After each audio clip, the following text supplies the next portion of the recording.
کروں گا کہ وہ آئیں اور اپنے بیانات سے ہم یا آپ کو مستفید فرمائیں۔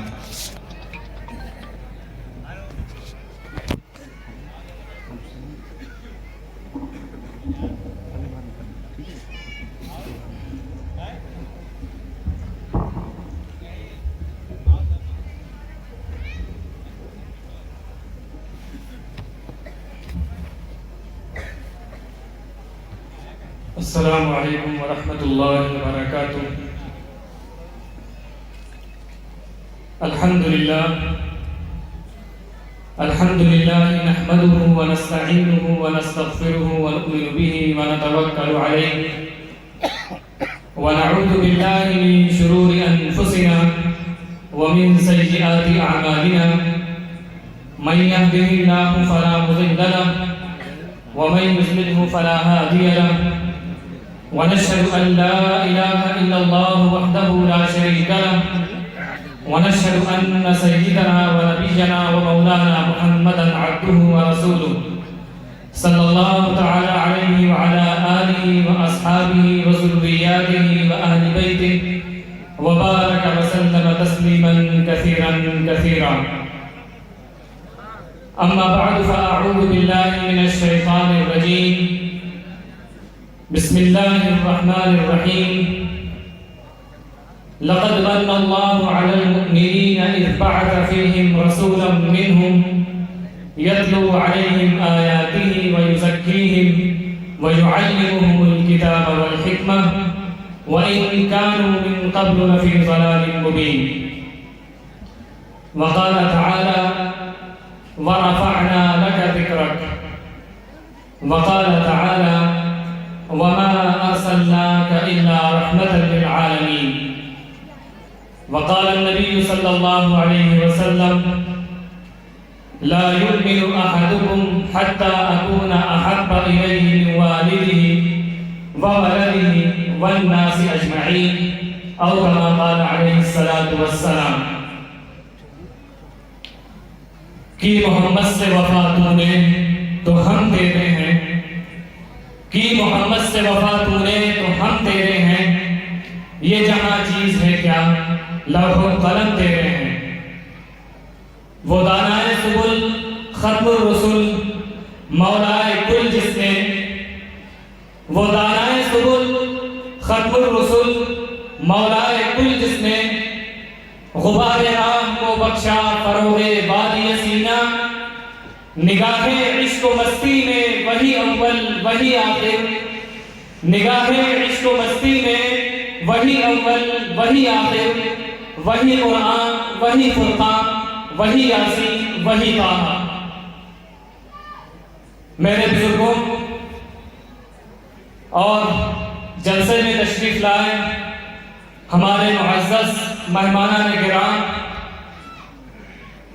جیسا کہ ہم سب کے علم میں ہے کہ یہ مہینہ ربیع الاول کا مہینہ چل رہا ہے، رواں دواں ہے. ربیع الاول کا مہینہ اسلامی تاریخ کے اعتبار سے، اسلامی مہینوں کے اعتبار سے تیسرا مہینہ ہے. ربیع الاول کا مہینہ حضور اکرم صلی اللہ علیہ وسلم کی ولادت مبارکہ کا مہینہ ہے. ربیع الاول کا مہینہ حضور اکرم صلی اللہ علیہ وسلم کی بعثت مبارکہ کا مہینہ ہے. اللہ رب العزت نے اس دنیا انسانیت پر بے شمار احسانات اور انعامات فرمائے ہیں.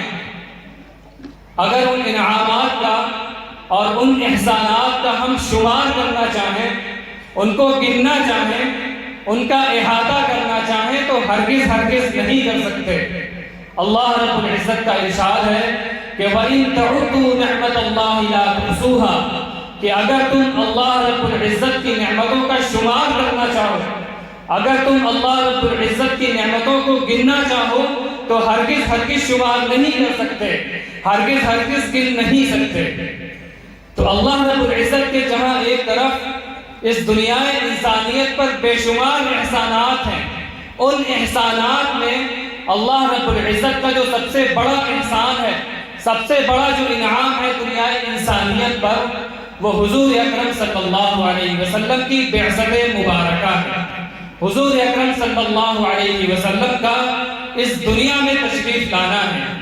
اللہ رب العزت قرآن مجید میں ارشاد فرماتے ہیں لیکن لقد من اللہ علی المؤمنین اذ بعث فیہم رسولا منہم یتلو علیہم آیاتہ ویزکیہم ویعلمہم الکتاب والحکمہ، کہ اللہ رب العزت نے ایمان والوں پر احسان عظیم فرمایا کہ انہی میں سے انہی کے درمیان ایک رسول کو بھیجا، ایک نبی کو بھیجا جو ان کو قرآن مجید پڑھ کر سناتے ہیں، جو ان کے دلوں کو پاک کرتے ہیں، ان کے دلوں کا تزکیہ کرتے ہیں، وَيُعَلِّمُهُمُ الْكِتَابَ وَالْحِکْمَةَ، اور ان کو کتاب اور حکمت کی باتیں سکھلاتے ہیں، وَإِن كَانُوا مِن قَبْلُ لَفِي ضَلَالٍ مُبِينٍ، اور حقیقت یہ ہے کہ حضور اکرم صلی اللہ علیہ وسلم کی آمد سے قبل یہ تمام لوگ کھلی ہوئی گمراہی میں تھے۔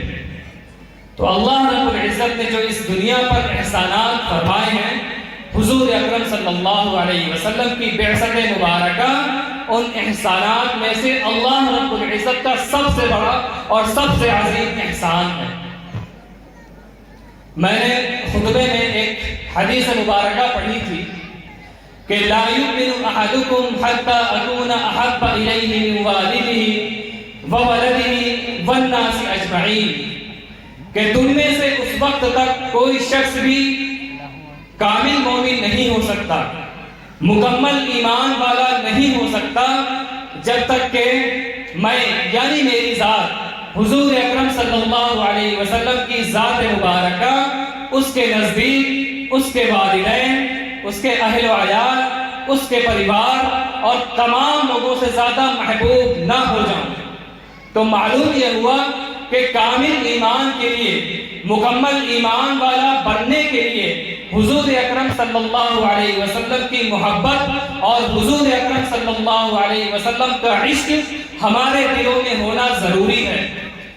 اگر خدا نخواستہ حضور اکرم صلی اللہ علیہ وسلم کی سچی اور پکی محبت ہمارے دلوں میں نہیں ہے تو اس کا مطلب یہ ہے کہ ہمارے دل حضور اکرم صلی اللہ علیہ وسلم کی محبت سے تو خالی ہی ہیں، اور ساتھ ہی ساتھ ہمارا ایمان بھی مکمل نہیں ہے، ہمارا ایمان بھی آدھا اور ادھورا ہے۔ اللہ رب العزت نے حضور اکرم صلی اللہ علیہ وسلم کو صحابہ کی ایک مقدس جماعت عطا فرمائی تھی جو انبیاء کے بعد اور حضور اکرم صلی اللہ علیہ وسلم کے بعد درجے کے لحاظ سے اس روئے زمین پر سب سے افضل جماعت ہے۔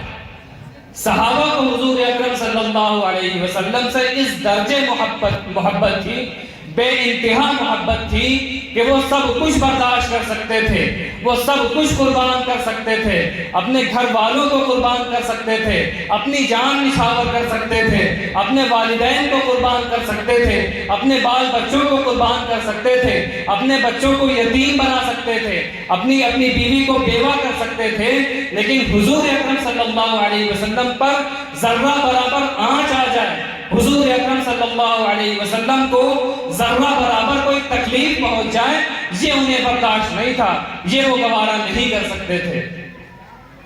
حضرت زید ابن رسینہ رضی اللہ تعالی عنہ کے بارے میں آتا ہے کہ غزوہ احد کے موقع پر حضرت زید رضی اللہ تعالی عنہ کفار و مشرکین کے ہاتھوں قیدی بن گئے۔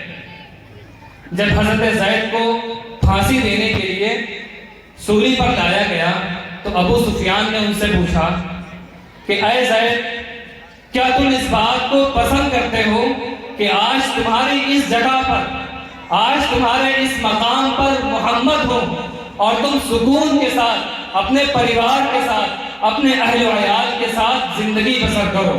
انہوں نے بے ساختہ جواب دیا، واللہ، اللہ کی قسم، اللہ کی قسم، مجھے یہ بھی ہرگز گوارا نہیں کہ حضور اکرم صلی اللہ علیہ وسلم کے پاؤں مبارک میں ایک معمولی سا کانٹا بھی چبھ جائے اور میں سکون کے ساتھ اپنے پریوار کے ساتھ زندگی بسر کروں۔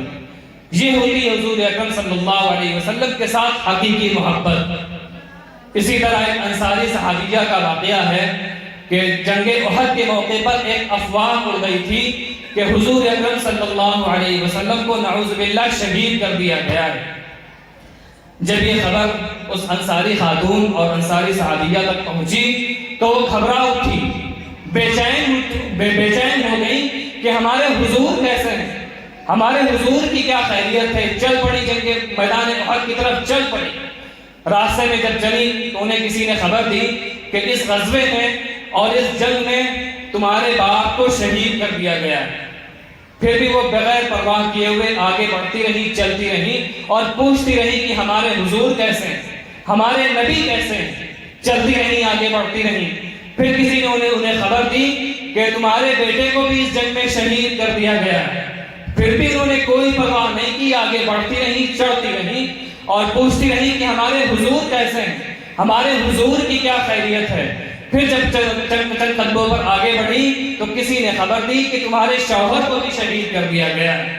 اس پر وہ جھنجھلا کر بولی، آخر مجھے کوئی یہ تو بتلائے کہ ہمارے حضور کیسے ہیں، ہمارے محمد عربی صلی اللہ علیہ وسلم، ہمارے نبی کیسے ہیں۔ کسی نے انہیں بتلایا کہ حضور خیریت سے، حضور خیریت سے ہیں۔ پھر بھی انہیں چین نصیب نہ ہوا، پھر بھی انہیں قرار نصیب نہ ہوا۔ بالآخر جب انہوں نے اپنی آنکھوں سے حضور اکرم صلی اللہ علیہ وسلم کا دیدار کر لیا تو وہ بے ساختہ بول اٹھی، پکار اٹھی، کل مصیبت بعدک جلل، کہ اے اللہ کے نبی، اے اللہ کے رسول، آپ کو دیکھ لینے کے بعد، آپ کا دیدار کر لینے کے بعد ہمارے لیے ہر مشکل آسان ہے، ہمارے لیے ہر پریشانی آسان ہے۔ یہ تھی حضور اکرم صلی اللہ علیہ وسلم کی ذات سے سچا عشق اور سچی محبت۔ اسی طرح جگر مراد آبادی، آپ حضرات نے ضرور نام سنا ہوگا، ایک بہت بڑے شاعر گزرے ہیں، بلکہ شاعروں کے استاد گزرے ہیں۔ ان کو شاعروں کا استاد کہا جاتا تھا، جو غزل کہتے ہیں شعراء، غزل گو شعراء، ان کے استاد تھے، ان کے سردار تھے۔ اسی وجہ سے ان کا لقب تھا رئیس المتغزلین، یعنی بہت بڑے اپنے زمانے کے شاعر ہوا کرتے تھے۔ اللہ رب العزت کا کرم دیکھیے، اللہ رب العزت کی رحمت دیکھیے کہ کس بہانے سے اللہ رب العزت جس کو چاہتا ہے ہدایت دے دیتا ہے۔ کبھی کسی ایمان والے کو اگرچہ وہ گناہگار ہے تو معمولی اور حقیر نہیں سمجھنا چاہیے۔ کب اللہ رب العزت کی نظر کرم اس پر پڑ جائے اور اللہ رب العزت کسی بہانے سے اس کو ہدایت دے دے۔ تو جگر مراد آبادی رحمۃ اللہ علیہ انہی میں سے تھے۔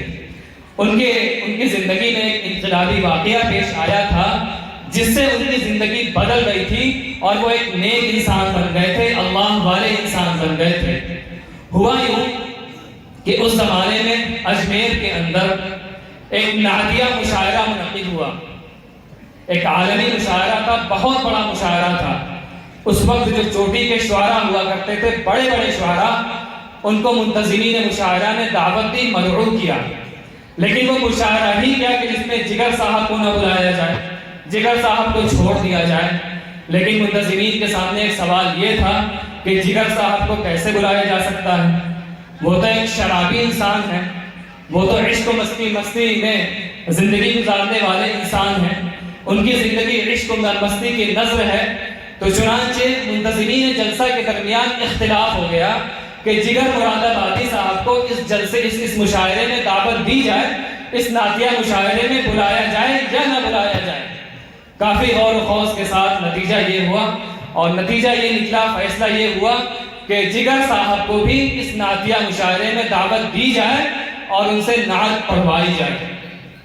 چنانچہ جب منتظمین مشاعرہ جگر صاحب کے پاس اپنا یہ مدعا اور اپنی یہ درخواست لے کر پہنچے اور انہوں نے عرض کیا جگر صاحب سے کہ آپ کو اس نعتیہ مشاعرے میں تشریف لانا ہے اور حضور اکرم صلی اللہ علیہ وسلم کی تعریف میں آپ کو بھی نعت پڑھنی ہے۔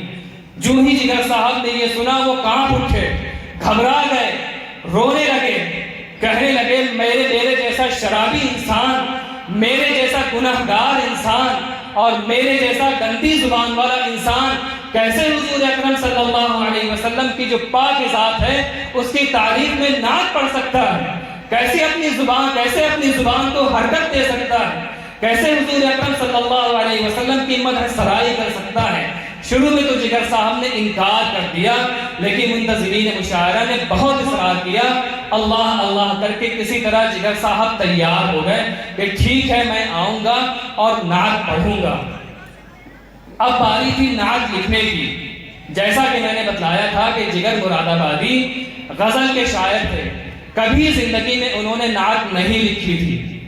نعت لکھنے بیٹھے، شروع کرتے ہیں، سمجھ میں نہیں آتا کہاں سے شروع کریں کہاں پہ ختم کریں، پریشان ہوتے ہیں، روتے ہیں، شراب کے قریب جاتے ہیں، پھر رک جاتے ہیں، خیال آتا ہے کہ ہمیں تو حضور اکرم صلی اللہ علیہ وسلم کی تعریف میں نعت لکھنی ہے، کیسے ہم شراب کو ہاتھ لگا سکتے ہیں؟ روتے ہیں، پریشان ہوتے ہیں، کسی طرح پریشانی کے ساتھ روتے روتے ایک شعر مکمل ہو جاتا ہے۔ پھر جیسے اللہ رب العزت کی طرف سے مضمون کی بارش ہوتی ہے اور ایک ہی مجلس میں اور ایک ہی محفل میں پوری نعت مکمل ہو جاتی ہے، تیار ہو جاتی ہے۔ اب مشاعرے کا دن آتا ہے۔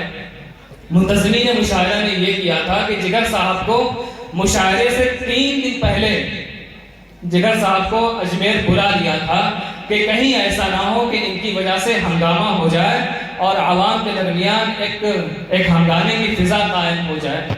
عوام کو جب پتا چلا مشاعرے کے بارے میں کہ اس عظیم نعتیہ مشاعرے میں جگر صاحب کو بھی بلایا جا رہا ہے جو بڑے شرابی ہیں، تو ہنگامہ شروع ہو گیا۔ جگہ جگہ مظاہرے شروع ہو گئے اور ہورڈنگ لگوائے گئے، بینر لگوائے گئے کہ جگر مراد آبادی مرد آباد اور اس نعتیہ مشاعرے کا ہم بائیکاٹ کرتے ہیں۔ لیکن انہیں کیا خبر تھی، عوام کو کیا خبر تھی کہ جگر صاحب کے دل کی کیفیت اب بس بدلنے ہی والی ہے۔ چنانچہ جگر صاحب کو چونکہ پہلے ہی بلا لیا گیا تھا، جب مشاعرے کا وقت ہوا، مشاعرہ شروع ہو گیا اور شعراء نے اپنے اپنے کلام پڑھنا بھیج دیے، شروع کر دیے۔ جب مشاعرہ اپنے عروج پر پہنچا، اپنے شباب پر پہنچا، تب یہ ایک اعلان ہوا کہ اب رئیس المتغزلین جگر مراد آبادی صاحب کو آواز دی جاتی ہے کہ وہ آئیں اور اپنا نعتیہ کلام پیش کریں۔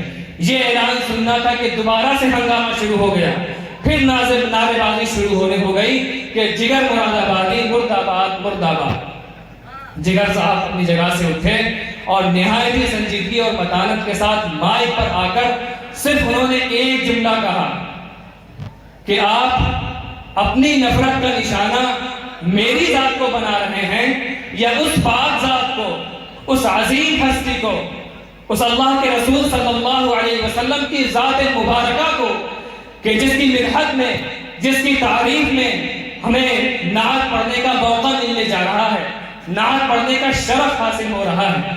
اتنا کہنا تھا کہ پورا مجمع جو سناٹے میں آ گیا، گویا کہ سانپ سوکھ گیا اور پورا مجمع خاموش ہو گیا۔ بس یہی موقع تھا، ایک یہی گھڑی تھی کہ جگر صاحب کے ٹوٹے ہوئے دل سے ایک آواز نکلی، ایک گناہگار کے دل سے آواز نکلی، ایک آہ نکلی کہ ایک رند ہے اور مدحت سلطان مدینہ، ایک رند ہے اور مدحت سلطان مدینہ، ہاں مجھ کو نظر رحمت سلطان مدینہ کہ اے اللہ ایک شرابی ہے، ایک گناہگار ہے اور تیرے سچے رسول صلی اللہ علیہ وسلم کی تعریف بیان کر رہا ہے۔ اس مشاعرے کی اس وقت کیفیت یہ تھی کہ جگر صاحب اپنی نعت پڑھ رہے تھے، خود بھی رو رہے تھے اور پورے مجمع کی سسکیاں بندھی ہوئی تھی، پورا مجمع رو رہا تھا۔ چنانچہ جب مشاعرہ ختم ہو گیا تو اس واقعے کا جگر صاحب کی طبیعت پر اور ان کے مزاج پر اس قدر اثر ہوا کہ ان کی زندگی میں ایک انقلاب برپا ہو گیا۔ ان کی زندگی اس واقعے کے بعد بدل دی۔ اللہ رب العزت کا کرنا ایسا ہوا کہ اس کے بعد ان کی ملاقات ایک بزرگ سے ہو گئی۔ چنانچہ اس کے بعد جگر صاحب نے شراب بھی چھوڑ دی اور جو عشق و مستی کی جو زندگی تھی اس کو بھی ترک کر دیا، اس کو بھی چھوڑ دیا۔ اور اس زمانے میں بھی جگر صاحب بہت زیادہ مشہور ہو گئے، ہر جگہ ان کے چرچے ہونے لگے۔ جب جگر صاحب نے شراب نوشی چھوڑ دی اور وہ ایک اچھے انسان بن گئے، ایک نیک انسان بن گئے، ایک اللہ والے انسان بن گئے، تو لوگ دور دور سے ان کو دیکھنے آتے تھے کہ کیا وہ وہی جگر صاحب ہیں جو کل تک شراب پیا کرتے تھے، کل تک جن کی زندگی عشق و مستی کی نظر تھی، وہ جگر صاحب کو دیکھنے آتے تھے۔ چنانچہ جگر صاحب نے اپنے متعلق اپنے بارے میں ایک شعر کہا